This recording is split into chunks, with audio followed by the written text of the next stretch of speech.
Terrible. All right. More Republicans lining up for the chance to send Joe Biden into retirement. Senator Tim Scott declaring his candidacy and taking aim at liberal ideology. Joe Biden and the radical left are attacking every single rung of the ladder that helped me climb. Victimhood or victory? Victory! Grievance or greatness? I choose freedom and hope and opportunity. Will you choose it with me? And the ladies of The View aren't too happy with Tim Scott and are discounting his candidacy because they think Republicans are racist. He came out and did that dog whistle, victimhood. As soon as you say that, you know what he's talking about. I didn't like that. He seems to think because I made it, everyone can make it, ignoring, again, the fact that he is the exception and not the rule. And until he is the rule, then he can stop talking about systemic racism. He's got Clarence Thomas syndrome. But I do think that he God, what an inner circle of hell that is. The fact that if the judge, the fact that you say don't be a victim, you know, is somehow a dog whistle for racism, and that success is the exception and not the rule. That's what they said. And they are not white women there. They've been very successful, so they are the exception. What have they been doing for the past 40 years? Yeah, but the truth is, everything that's being said now is not about reality. It's not about truth anymore. It's all about party. Okay? If they didn't have a political letter on them, they could have been supporting him and saying, look to the African American community. You can come literally from slavery and be a United States senator and run for president. They're so hateful. I've never seen a group so hateful as the group on The View. And they say the Republican Party is rarely diverse. Well, wait a minute. We've got Vivek Ramaswamy running for president. Right. We've got Nikki Haley running for president. We got Tim Scott running for president. Who do you have? An old guy, and everyone's afraid to run against him. An old white guy. On top of that. They're propping up an old white guy and calling the Republicans racist. And I guess they assume that Vivek and Tim Scott are all the new faces of white supremacy, Tulsi. Right, exactly. What did they say about the lieutenant governor of Virginia, that she was a black mouthpiece for white nationalism or something like that? You can't win. You can't win with them.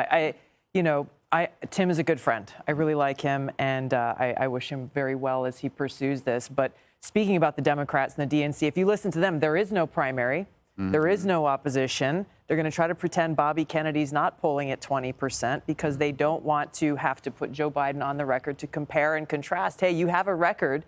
The American people, Democrat voters, actually do have a choice in this election. And, they're going to try to ignore him for as long as they can because they're deathly afraid of him. And they're going to do to him what they did to me in the Democratic primary of 2020, which is pretend you don't exist. And then if people start noticing you, then they will try to smear and cancel and destroy him at all costs. I remember what Hillary did to you. Exactly. Yeah, and she's still standing. Baseless smears that repeated over and over and over again by the propaganda media until people actually start to believe it, and it starts causing some real damage. But on the bright side, Hillary didn't kill you.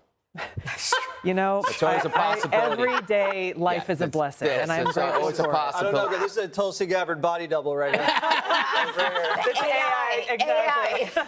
Jesse, we were in the break talking about Tim Scott and how excited you are and what a positive, powerful message he has as an unmarried 57-year-old man who could devote all of his time to the office and not be bothered by the annoyances of pesky children and annoying spouses. Do you mean when I was telling you that I was now off the Trump train and now on the Tim Scott train? Yes, that's chew.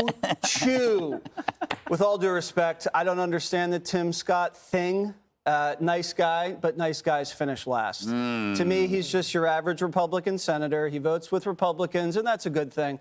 But he's got a good personal story, and then the personal story kind of stops, and you don't know anything else about his personal story. You have a terrible personal story. Yeah, I'm just getting started.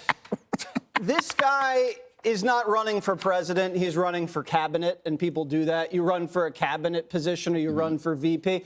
I don't know. Is Trump flirting with the guy? He was saying nice things about Scott. Scott's going to say nice things about him, but Scott's got no shot. He'll probably get fleeced by his consultants, or other consultants will just say Republicans aren't racist because Tim Scott's running for president. I don't really care about what color Tim Scott's skin is, and I'm sick of everyone talking about what color his skin is. Every time you hear him covered on the mainstream media, it's about his skin. On conservative media, it's about his skin. I don't want to talk about his skin. I want to talk about the country. Can we just talk about the country? You want to talk about his muscles? What, have you seen him with the shirt off? He's in great shape. Is he really? He's in great shape. I think the problem here, Jesse's very cynical. He believes that the only people who should run for office are the ones who have it in the bag. So you just want. I don't even think he's a long shot. Let's put it that way. Jesse. Wow. You know what? Do you think he has a shot at being the president if you have DeSantis and Trump in the primary? Do you know what?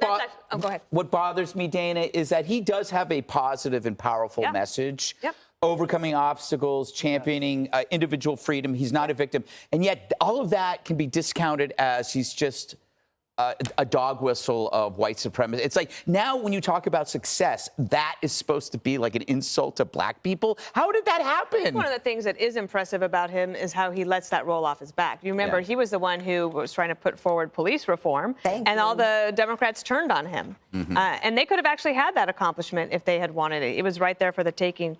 He's well liked. He's got friends all around the Senate. He's optimistic. He has also helped build the party, not just by being who he is, but putting his money where his mouth is. He has raised a ton of funding for people who are running in Republican races all across the country. And so he really believes what he says. Now, in any other race, in any other primary, this might have been a trajectory-changing thing in the race. But because the media just wants to focus on his color of his skin and the fact that he has $22 million, they'll say something positive about him, maybe. But President Trump also said things that are nice about him. The media and President Trump are going after DeSantis. Yeah. And that announcement is happening this week. That's where the story, I think, lies right now. All right. Well, Senator Tim Scott will join Trey Gowdy on Fox News tonight at 8 p.m. Eastern. That's Tim Scott.